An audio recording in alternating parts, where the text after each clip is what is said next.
players. It's to me really exciting to see always after the off season and just in their appearance how they keep getting bigger and stronger, and you can see it when the guys are 19 years old, 20 years old, and they have that off season of 4 months to work on their bodies. It can be a significant difference made in the off season, and that usually translates on the ice too. So we're excited to get going here. A couple of updates here. JD already mentioned the Traverse City, some individual performances that I'd like to note. I think Calvin Turkov led the tournament in scoring.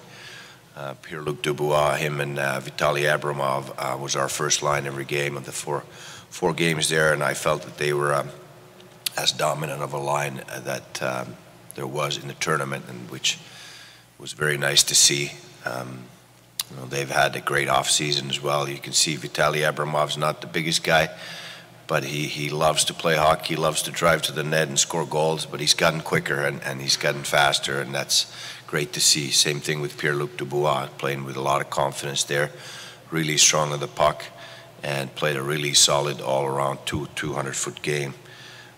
Our first pairing on defense, Gabriel Carlson and Collins, they were excellent throughout the whole tournament. I thought they were the backbone of our team, but another real good performance from both of our goalies there, Kulbakov and Kivleniks.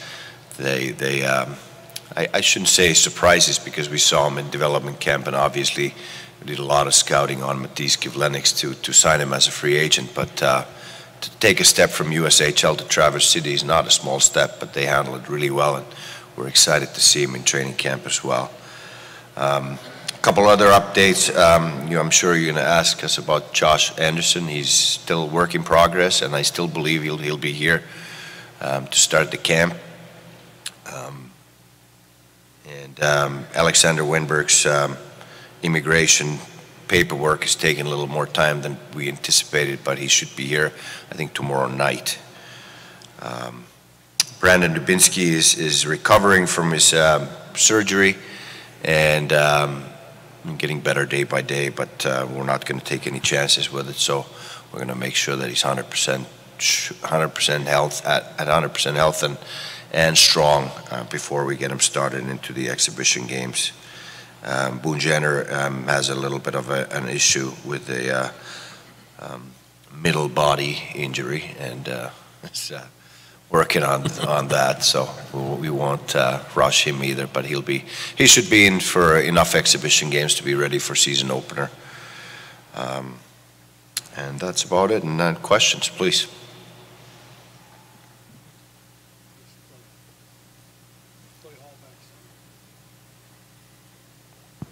Could you revisit the Panarin deal and maybe why you think you got the better of it? You gave up a pretty good asset there as well.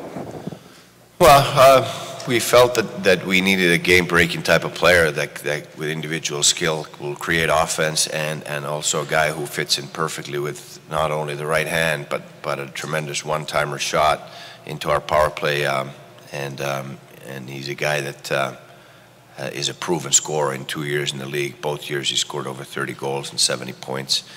And he just gives us another dimension that we felt we didn't have. Obviously, had to give up Brandon Saad, who's a good player for us. But you know, I think we have more players that style coming from within and can replace Brandon Saad. But we didn't have a guy of style of Artemi Panarin, and that was probably the biggest reason for it.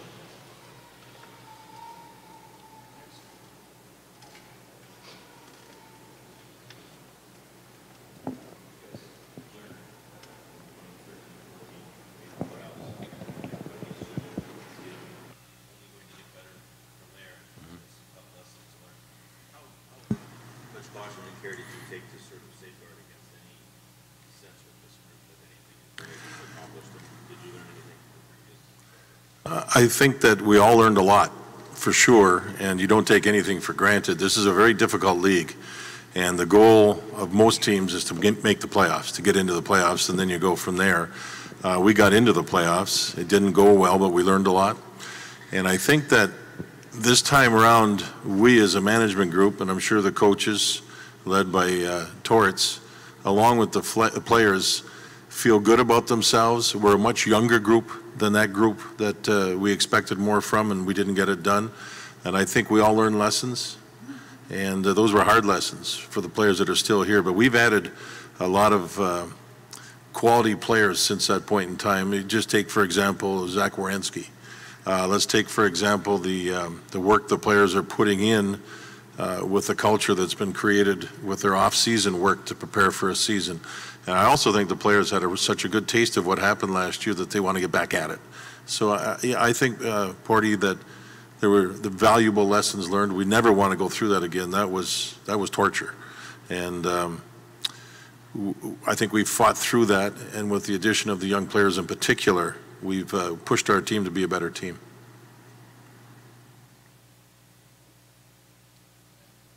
I just wonder if you might be able to reflect on how different you feel sitting up there today than maybe you did a year ago to this point. Could you repeat that, please? I'm sorry. Yeah, I just wonder how different you might feel this year sitting up there right now looking ahead to the season than you did a year ago. Well, we were obviously coming from a huge disappointment in the previous year. I still to this date don't think that we were actually that bad, but that's where we ended up in the standings, and those are the factors that determine and decide who makes the playoffs and who doesn't. And you know, we as JD said, we learned a lot from it. I think the one thing that we've learned for sure is that never take anything for granted in this league, and you got to keep pushing and getting better, taking the next step. But I think the strength lies in our young group here, knowing that they got to keep pushing in their individual careers, but also as a group, and I think that will definitely make us stronger. And you know, it feels different. Obviously, I think we have a lot of confidence that's been earned and deserved at this point. But again, we have to remind ourselves that nothing comes for granted in this league, and it's going to be a difficult road to the playoffs. My feeling is too that you have to put the work in, and I think our players, from what we sense and who we've talked to, and you know, the testing will happen, I sense that they put the work in. If you don't put the work in, it's very difficult. This league it's that close, it's that tough. And I think we as a management group and the coaching staff, again led by Torts along with our training staff, the reports are that, boy, the players look pretty good. Brandon Dubinsky would be an example. He really looks good, aside from recovering from his off-season surgery. Young and old, older, not old, older players, put the work in. It's going to help us. Last year, obviously, you spent a lot of nights relying on Bob to win games for you. What gives you confidence that maybe this year, if you have an off night, an off week, an off series, that you can overcome that?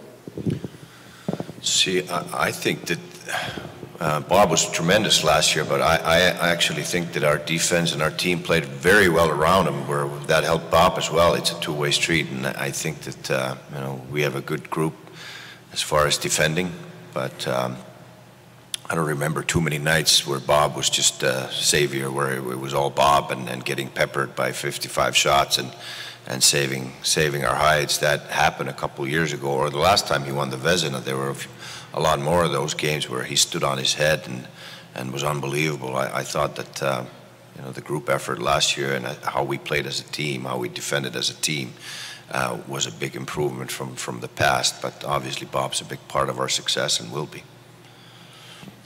Yeah, Bob was really consistent, I thought, throughout the regular season, really consistent. And he had a good start to his season and fought all the way through, and that makes a big difference. I also thought our team, and we hope to have it even more so, where we have the puck more. Getting the puck in our zone, first pass, controlling pucks out of the zone, that takes a lot of pressure off goaltenders. There's no question. And then there's discipline on the ice, penalties, things like that. I thought that we made a good stride last year in that area.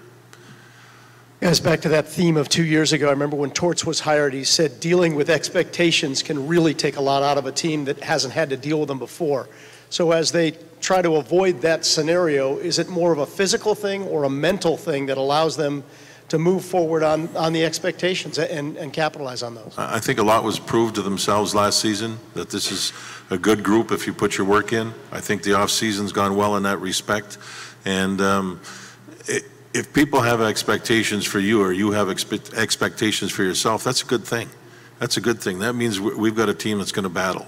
We've got a team that can win.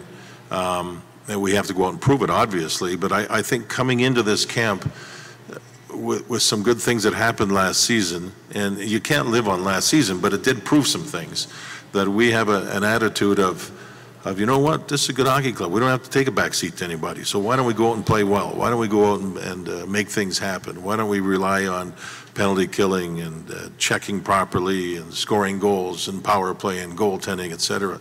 We feel good about where we are as an organization. We still know we have ways to go. We just know that. We haven't won anything yet. But we're starting to position ourselves where we feel pretty good. Again, if you're not ready for it, you're going to get bit. It's just the way it works in this league. This is a tough league. The parity is pretty special.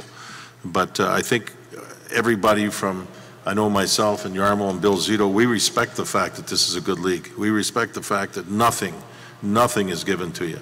So we've I think, had a good off season. We'll see how camp goes, and then go from there. Building on that question, last year there was a lot of questions for this group of could they take on ownership of the room. In addition to the physical strides you've seen, how would you describe the leadership progression of this group of players since last year? Well, I think that's, with the young group like we have, it's part of growing up. And Nicky Foligno did a great job last year as a captain, got awarded to it and recognized around the league for his leadership. I think that good leadership breeds leadership. We have a lot of young players that will become great leaders in this league when their turn comes and when they take on more responsibility on the ice. Everything kind of falls into place and follows. And I think we have a lot of potential, great potential leaders in our young players, but they have to go through the process and earn their stripes. But at the same time, our leadership at the top too can keep developing. You know, Nicky Foligno can be a better captain, and I know that he wants to be a better captain, keep improving every year at it, and that's something that we try to pay a lot of attention to from the management group. I know Torch works with our leaders and leadership group all the time, every day. I try to work with them frequently and regularly, and you know, that's. But they want to also grow as leaders, and that's important. You know, I think as a person who oversees, I think Jarmo has done a great job in not letting things slip. Spending time talking and having dialogue with whether it's John Tortorella, the head coach, or Nicky, the captain, and other players too, and he does it the right way. I think that Nicky's come miles and miles with leadership skills. I think John Tortorella has a lot to do with that. I think they have a great bond. And I don't think, from my point of view at least, that we have one bit of concern about our room. It's the players' room. And if it gets out of kilter a little bit, they straighten it out. And that's the way it should be. I used to lose a lot of sleep over this, and I don't lose any sleep over that anymore. I feel very comfortable about it. We've got time for one or two more for these guys. Lori, then Aaron. I don't want to ask about concerns because you're coming off a very good season and it's too early to know anything this year. But as a front office, what are the things you're keeping an especially close eye on as the season starts here? Well, we try to keep a close eye on everything, so I mean, not to let anything slip by, or you know, dot every I and cross every T, and look at every little detail that you know, constructs the whole building that we're trying to put together here. So I think that the day we start thinking that we can improve on every area is a day we start regressing, and then we definitely don't want to get into anywhere near that type of mindset. We want to have the mindset that we want to grow every day, and whether it's a concern, I don't know if that's the word I would use, but we want to think about getting better, improving at the growth every day, and you know, so we don't take anything for granted. You know, I'm very excited about this camp because since we've been here trying to build the Blue Jackets, I think we have more depth now than we've ever had. And we're excited about that. We were excited about the tournament we just had in Traverse City, and you know, you can back that up. We've got some guys that really have strong attitudes about coming in here to push for jobs. And players have to understand that. This isn't now a team where I'm coming to camp, I'm going to be this person and I'm that person. I'm going to better realize there's some people here that are pushing. And that's a good sign for our organization. It puts us in a good spot to do a lot of things. So we're excited about watching these young people. The majority we have drafted, so they're coming from within. We're trying to develop in a lot of different ways, see how much stronger they've gotten physically over this summer. Can they handle a physical play, etc. We have 8 exhibition games. These are important games for a lot of people. And well, I don't think we were able to say that in the past. We've got some good depth. We're excited about it. So for both of you, what do you see when you look at your center ice position, and how big of a concern is that with Dubinsky recovering? Should be ready for the start of the season, but we'll see. And Karlsson no longer here. Just the uncertainty up. It's such an important spot on the ice, just what the uncertainty tells you when you think about it. Well, we have Alex Wenberg under contract now. We are confident that Dubinsky will be ready for the regular season. And we have Boone Jenner, Nick Foligno, Pierre-Luc Dubois that can play center. And then we have Lucas Sedlak. Sam Vigneault improved during the tournament in Traverse City and played extremely well in Cleveland at the end of the year. He's a guy that's up and coming. He's a prospect at that position. What we did with our first line in Traverse City, we had Pierre-Luc Dubois play center most of the games, but then one game we had Calvin Turcoff play center. We wanted to put our best forwards into the same line, so there's only one center spot. But when Turcoff played center, I think he had his best game. And there's another option for us at center. I'm not sure if he'll be ready to play in the NHL this year. Time will tell. But with tremendous potential anyways. And also, I've mentioned this before, that Lucas Sedlak's shown growth every year that he's been in this organization. Every year he keeps improving, he keeps getting better. He just works at it, and he has great desire to get better and improve. So, you know, there's a good chance that he's going to do that again and take another step in his career.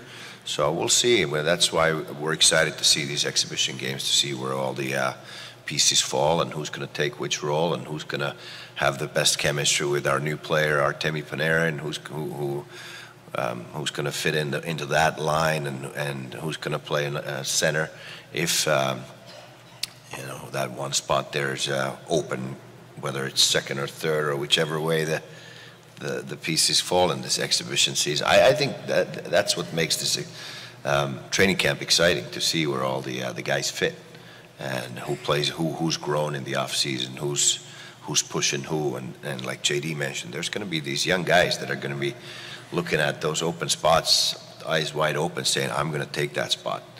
And there's going to be great competition, and that's what it's all about. That's the fun part of a training camp, is that nobody, and you have to earn your ice time. And I know that's the one thing that I keep saying about Torts, is that what I love about his coaching is that you have to earn your ice time. You're not going to get it unless you earn it, and you have to earn it every day. It's not that you play one good game and then you can just breathe deep and rest for the next 5. He's going to keep you on your toes, and you need to earn your ice time. That's the way it should be. JD, Jarmo, thank you. Okay, thank you, everybody. Second, we'll bring Torts up.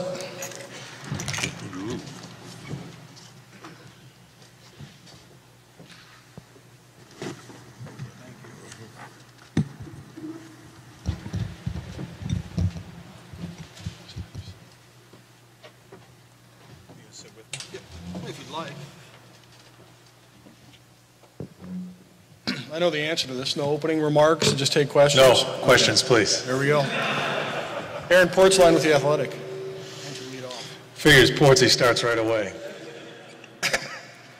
How people talk about how disruptive it is if a player is or isn't here for whatever reason. In the case of Josh Anderson, if he's not here, how much does it disrupt what you want to do? How much is that a bad signal for things going through camp? We just go and move ahead. And I was just listening to Jarmo and JD. There are a lot of people looking for jobs. So yeah, I'm going to coach the players, or we're going to coach the players that are here, make our decisions from there, and keep on pushing forward. Hi, John. Hey, Allison. How are you? I read your stuff. It was great. Oh, thank you. Yeah. Thank you. Wow, look at you. Last year, the big thrust of the way the team was going to play for you was activating the defense. Jarmo and JD just shared with us that this year there might be a little bit more focus on puck control. And I was wondering if you could share with us any kind of major themes of how you want this team to play this coming year. Well, I think as the game evolves, it goes different ways. We are certainly going to be very aggressive with our D up the ice. I think that's a big part of creating offense. The way teams defend now, you need bodies involved in the offense. That's not changing. I think as you become a more confident team and you feel good about yourself, you have the puck more. The game is going there. It is not always. I think we found it a little bit in the Pittsburgh series. We had to work so hard to score our goals. A lot of it was off a grind, off of a forecheck, off of a chip, and just working under the hash mark. Where Pittsburgh, we ended up with 8 or 9 scoring chances. We get nothing. They get a rush. They score off a rush on their first chance. It was a big part of that series. So we are certainly cognizant about keeping the puck. The thing I like about our team is I think we can play a lot of different ways. I think the addition of Panarin gives us a dynamic player that can make something out of nothing. You watch a couple of the Pittsburgh goals, nothing's there, but it's in the back of our net a few seconds later. So that's a big part of offense. And I think with the addition of him and the confidence of some of the other players, I think we're going to be able to play a couple of different ways as we go through games. And certainly puck control is a big part of the game itself. Hi, Torts. How you doing? Good. On that Panarin topic, he is a dynamic scorer, but he also brings kind of a swagger to him that I would guess you would appreciate. How much do you hope that rubs off a little bit and gives guys that attitude of, I'm taking it to the net and I'm going to score, especially on the power play? Yeah, I haven't had a chance to really talk to him that much. I saw him the other day, and but I've done a little homework and talking to players that have played with him and other people that know him. From what I understand, he loves playing and does bring some personality into the room, which I think is very important. As I've said to you many times, I don't think you can have all the people the same way and ready to go right through the wall for the coaching staff. And I think you need different types of personality, and he has it.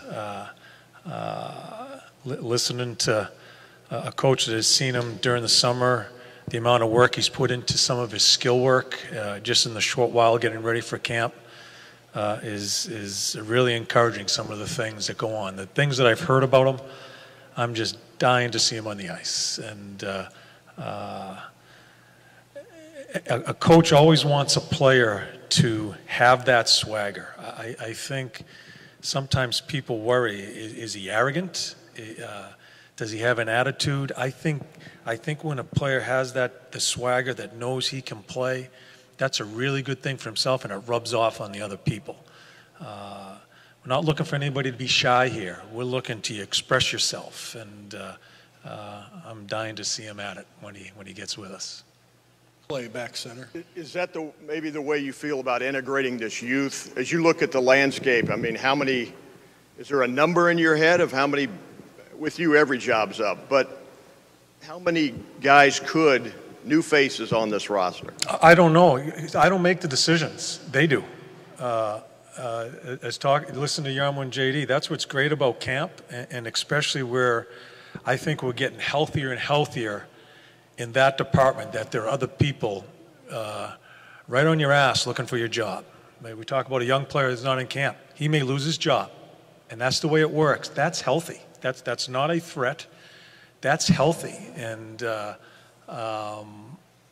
that's the fun part. So I think as a management group and a coaching staff, we kind of sit back and watch, and we're not going to make those decisions. They will for us, and anxious to get going here tomorrow.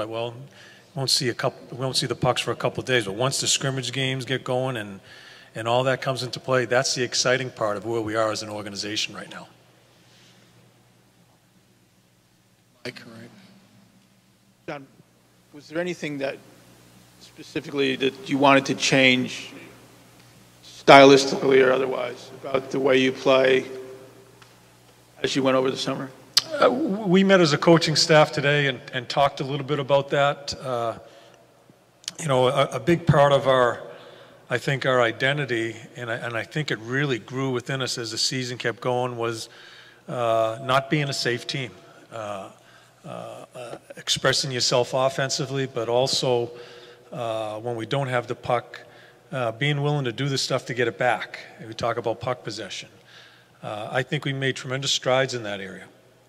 I think as a coach, you're always, and you got to be really careful. You kind of pick apart your team, and as I've said, you overcoach sometimes.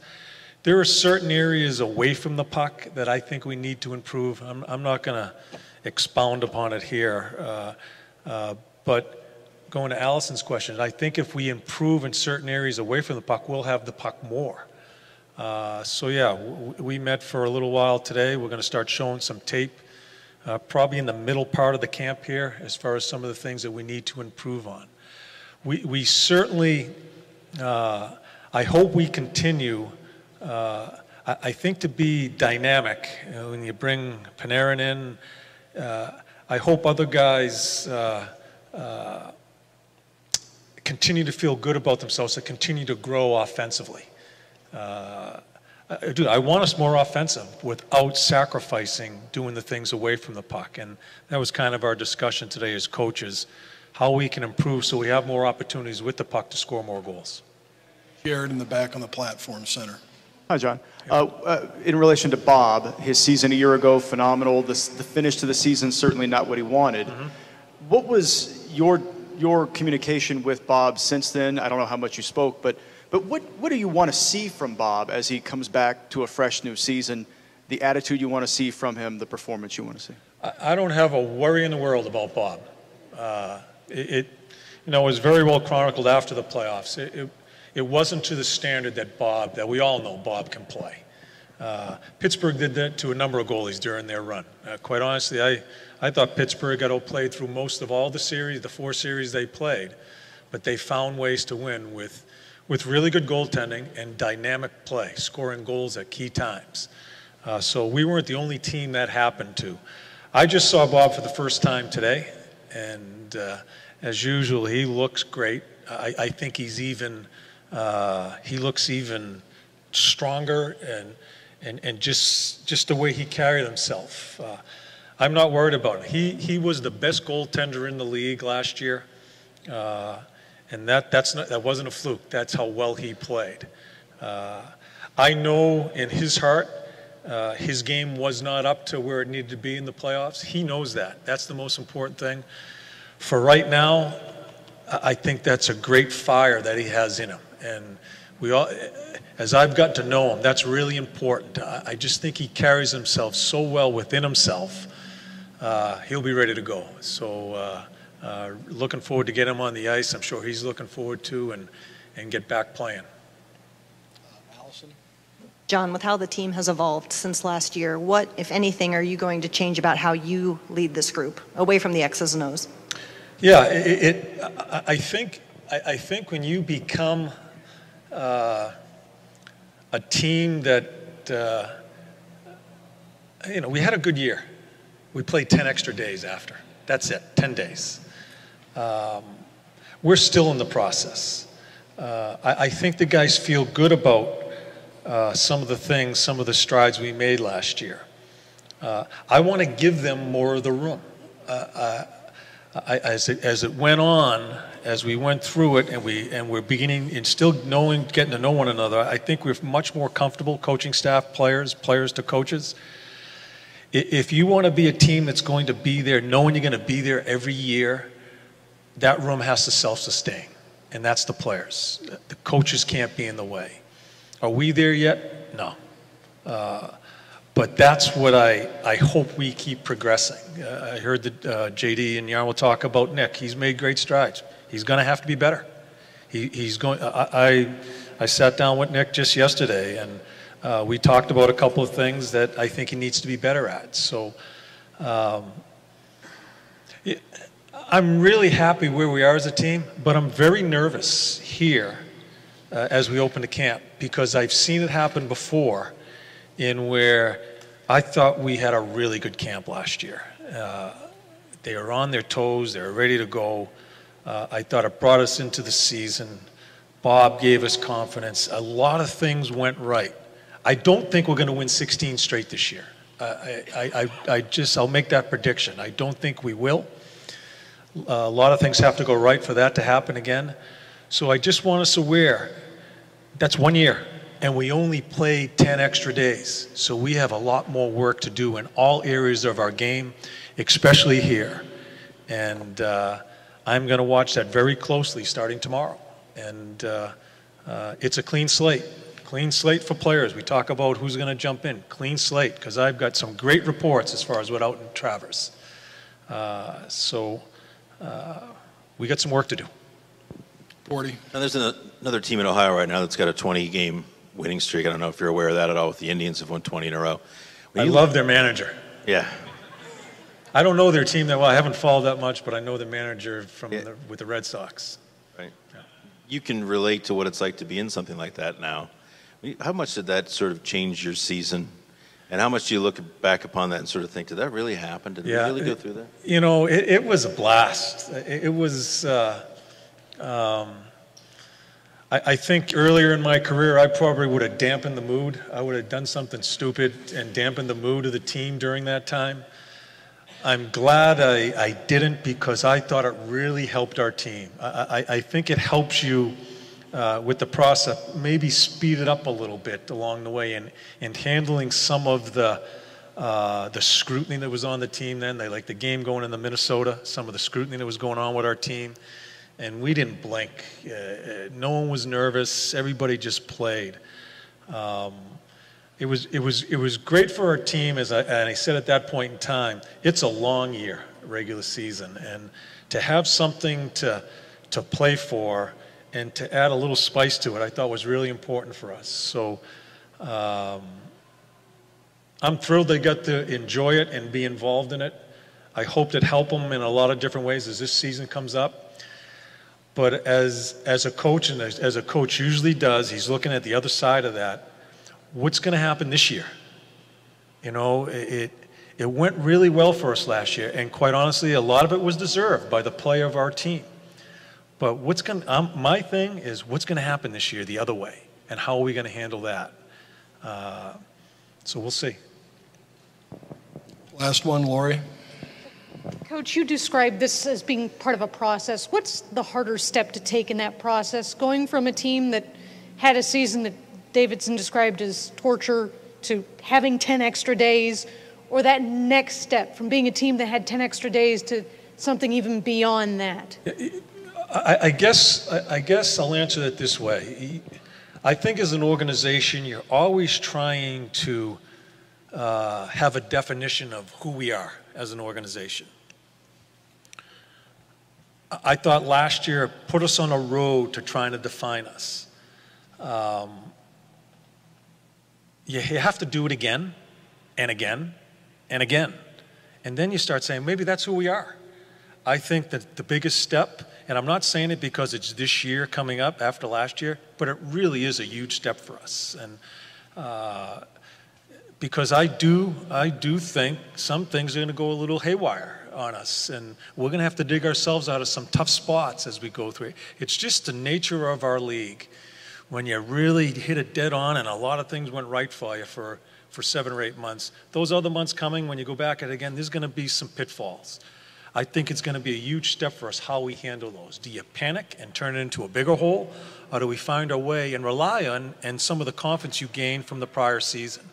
So that's my whole goal as part of the coaching staff is we need to define who we are. And we made a step last year, but we still have to put some layers on this to really say For you to say, or for the public to say, the Columbus Blue Jackets are this. We don't know yet. And that's what this year is very important about. Thanks, Torts. Okay. Thank you. We're going to bring Mr. Sfolino, Bobrovsky, Atkinson, and Werenski up. We'll have them stationed at different positions. They'll be here for a while, so feel free to have at them. Thank you very much.